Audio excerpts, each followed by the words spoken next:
The classic turkey with stuffing. Watch this, Spanek magic. Merle, let me show everybody.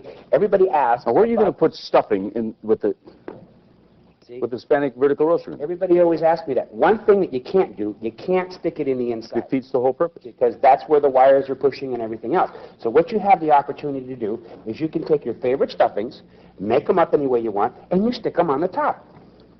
Just fill up that. Just fill up that whole pocket. Makes a pretty presentation, and the rest of the stuffing can go in a separate dish. Just move it right in there. Okay? Which is the way most people recommend you do it. I take it with my hand and put it in there. It's make go. it a lot easier, and you just push it down. Later on, when it's cooking, okay, it just absorbs some of the juices that end up towards the top. Okay, that's all there is to it. You want to leave yourself that area again. Okay. You know the wings. Tuck those back. Tuck those back.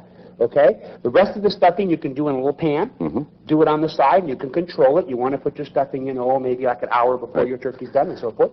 And then you just move it right into the pan, okay? You always want to season in your pan. Now, it's very easy because you you've got that, and that's really good stuff, Denny. I use it on all kinds of things, steaks and... We're going to take people on a little trip and show them where this is made and how it's made and how it's got discovered, but you can just then oil your bird down or water your bird down a little bit. See, it's got that right amount of paprika in it, and you just sprinkle it around, okay?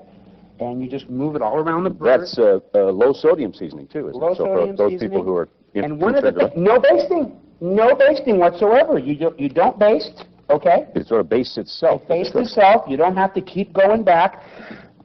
And when you're finished, you've got a nice juices in the bottom of the pan to make it gravy. Well, what you do is, and this is where you can play a little bit. Now, this is just water, but I can put a little wine in here, a little water in here, and but what that basically, remember, what people do is they get a really big pan for just a little bitty roast, and they're always wondering why the bottom of the pan's burnt. You want to get a pan that's just about the size of your roast.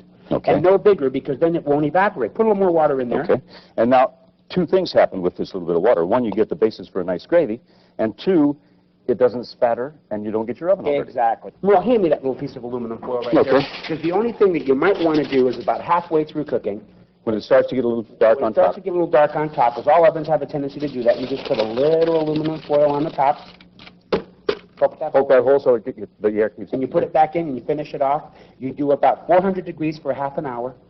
And then you do about another 350 degrees for about an hour and a half after that. And 2 hours, you're done. 2 hours, you got a turkey that would normally take 3 and a half. You're done. That's the classic turkey and Spanek magic. It can't get any easier any time of the year.